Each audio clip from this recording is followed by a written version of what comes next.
Hey guys! As you can see naman sa wet look ko, sobrang tagaktak yung pawis ko ngayon, ang init-init. But I just wanted to use this time to show you guys what my little garden looks like as a whole out here in our garage. Kasi I put all of my plants in one side of a garage and I just wanted to show you guys how I arranged them all. So, yun lang. Ito siya. So let's start off with this Philodendron burl marks, which was given to me by Ma'am Frankie. Thank you, Ma'am Frankie. Tignan nyo, ang dami-daming mga bagong dahon. It's so lush, and I will propagate this after I film. Hindi ko lang pinopagate for the sake of filming and showing you guys this lush plant. And then let's go to this section. This is a Philodendron Brazil na super sulit. Tingnan nyo, oh. Sobrang lush niya, pero 550 ko lang siya nakuha and it's already trailing. And meron siyang, it has 3 growth points. So yeah, this one is a fiddle leaf fig, which looks like a luxurious cabbage that I just want to bite into. Looks like it's very crunchy. Ayun, kailangan ko lang gupitin niyang dahon na yan. And then, a Calathea rufibarba bluegrass. Ano ba? Bluegrass, greengrass, whatever. Ay, ano yan? Dumi na yan. Okay, tatanggalin ko yan mamaya. This pink Dalmatian aglaonema from Mam's Cherry with very gorgeous variegation. My daughter's Oxalis triangularis, which is so cute kasi look, oh, when you kind of jiggle it, it wiggles and it looks like a butterfly. Which is why it's called a butterfly plant. And ito, oh, ang cute, oh. Namulaklak siya ng dahon. Then, that's that area. Over here at the top naman, we have my recovery center for plants. Ito yung kutsarita ko na to. Na parang mukhang ang daming mealybugs. I'll have to spray neem oil on that. My silver sword, which is recovering from root rot. Sansevieria bacularis, Hoya Kerry variegated from Yuri. Thank you, Yuri. My Calathea picturata. Tapos tingnan nyo naman guys. So kahit ganito yung itsura niya. Tira mo naman yan. Parang mamamatay na siya. Pero lumalaban pa rin siya. May bagong dahon pa rin. And a Alocasia black velvet. Yan. This part naman is my rubber tree collection. And yan, I have 3 rubber trees. One is this ruby rubber tree. And ang ganda sana ng pagka-purple niya. Kaso, look, yan, may sira yung dahon. That's okay because that tree is very meaningful to me. A black prince and a tineke rubber tree with beautiful, beautiful variegations. And down here is a Philodendron moonlight with a stunning yellow leaf that has just come out. A Monstera adansonii from Sharky and Tita Eileen that I combined together. And an Aglaonema silver frost from Mom's Cherry. Every time na may word silver dun sa halaman, mabubudol at mabubudol ako niyan. So, thank you Mom's Cherry for this beautiful plant.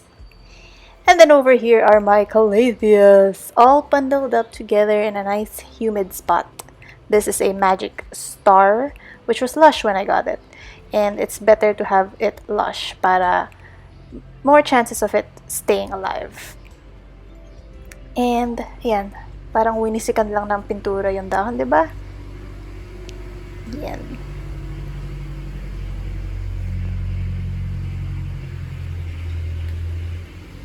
And then, more Calatheas over here.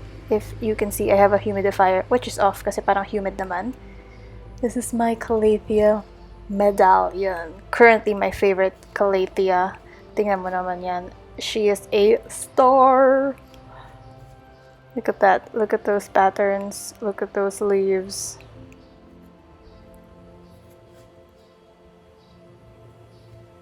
And then down here, I have a Calathea crimson.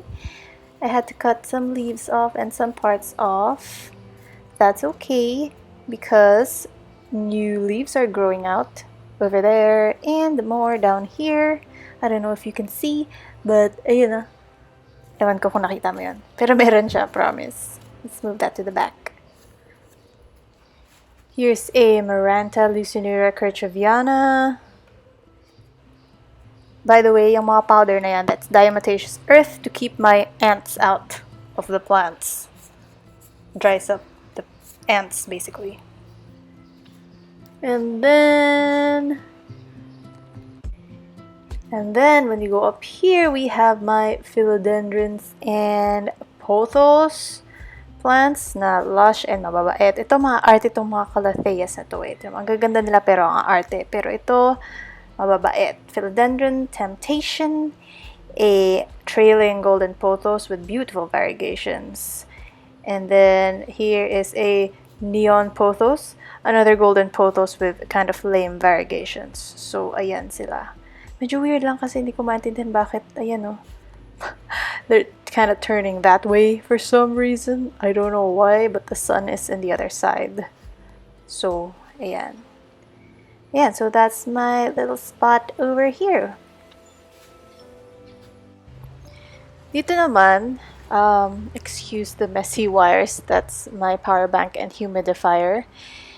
Here I have a Calathea Stromanthi Trio Star, my very first Calathea given to me by Mom Shvei, and this really what started my love for Calatheas. This one is a Calathea Sanderiana, and look at that beautiful shiny leaf with beautiful patterns. A Calathea Manoa Blush, which is not doing so well because of the brownings at the sides. And Calathea Vitata. Tapos, wait lang kasi nandyan si Choking. So as I was saying, this is the Calathea Vitata. Beautiful again. This is the glacier pothos that is taking so long to grow. It's like one leaf per 2 months. Hindi naman, pero parang ganun yung rate ng growth niya. My Syngonium Moonshine na sobrang ganda from Mom Shvei. Look at the color. That is incomparable. Calathea Yellow Fusion. That is very masipag in giving out new leaves, but also masipag in browning. This is my Marble Queen pothos, which I will propagate after this video. Look at that. It's trailing already. Silver satin pothos over there, and my Enjoy pothos na apparently nilanggam pala. May mga eggs and everything na siya sa loob, so I had to change soil.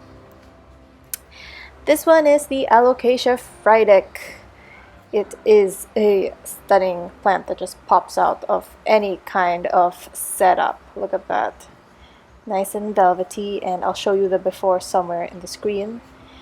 This is the Dwarf Caladium, Dwarf White from Mom Shvei. Look cutie. And another silver satin pothos up here, which is giving out new growths, and I hope it will continue to trail in the future. So down here, dun sa likod, ayun o, may cactus from AD, and it's growing new arms, if you can see.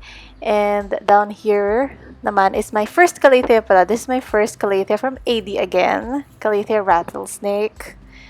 Medyo may humidity issue lang siya ng onte, but hopefully it will be better. This is the Calathea Gray Star. And sobrang bait nito. I will probably make a video on which Calatheas that are easy to care for, but this is definitely one of those. And this is a Caladium Camouflage or Caladium Humboldtii. Na-dormant siya, pero may bago na siyang leaves, and hopefully, I think, meron na siyang bago. Maybe. Sana.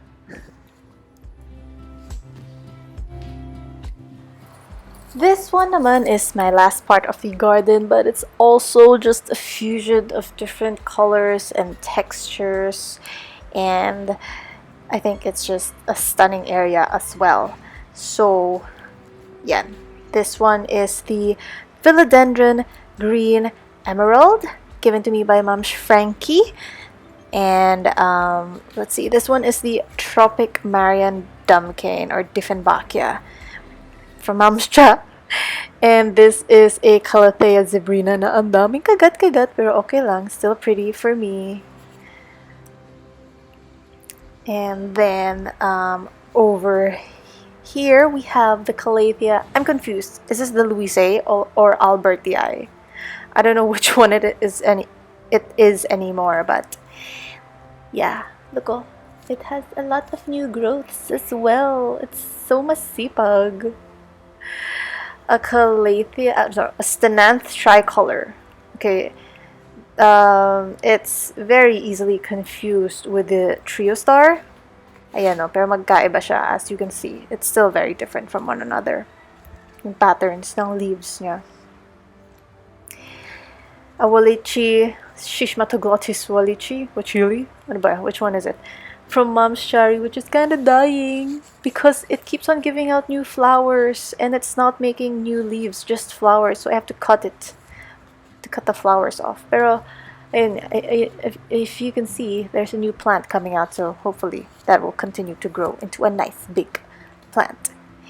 And my Saloom, Philodendron Saloom, trusty old Saloom na napakatibay. Oh, and last but not least, this gorgeous black velvet from Mom Shfei. Thank you. Ayun, no. Umiri na siya ng isang bagong dahon. There you have it. This very pretty corner right here. Oh, ito. Umbrella papyrus. Yeah. Yan. So that's it. That's a small tour of my little garden here in our garage. And it took a while to get to this point. Ito yung before picture. Tapos ngayon, ganito na yung itsura niya. It's been a year since I have been gardening and ngayon ko lang na-feel talaga na gustong-gusto ko yung itsura. Like, I feel like it's already the perfect collection for me. And talagang gumagamit lang ako ng kung ano-ano to make it work. Like, it's on top of a pot. And then I just covered that with a rattan basket that I have lying around, and ito rin, another basket that I just have lying around, and this is actually a paleta lang yan na ginamit ko pang patong. Yan. So you just have to arrange it the way that you want to, with the budget that you have, with the time that you have, you know. Ay, ito pala, itong shelf na to, mga 200 something lang din to sa Shopee. Tapos in-install lang ng asawa ko. Anyway, as I was saying, you just have to fix it depending on the plants that you want and the plants that you can actually take care of and the budget that you have, and ikaw na bahala, you know. Fix it how you want to fix it. If you feel like it looks nice, if you feel like it works, then go for it, you know. Maganda sa plants kasi it's really your own personal expression, your own style, so you can do it any way that you wanna. So that's it lang naman, guys. Before I forget, I do have a new plant shop. It's fb.com/garaheverde. Go check it out. Don't forget to like it. And don't forget to like this video if you like the plants that you saw today. And comment down below if you have any questions on where I bought certain plants or how I care for my plants. And don't forget to subscribe and click on the bell notifications beside the subscribe button to get notified on my next videos. That's all, you guys. Bye.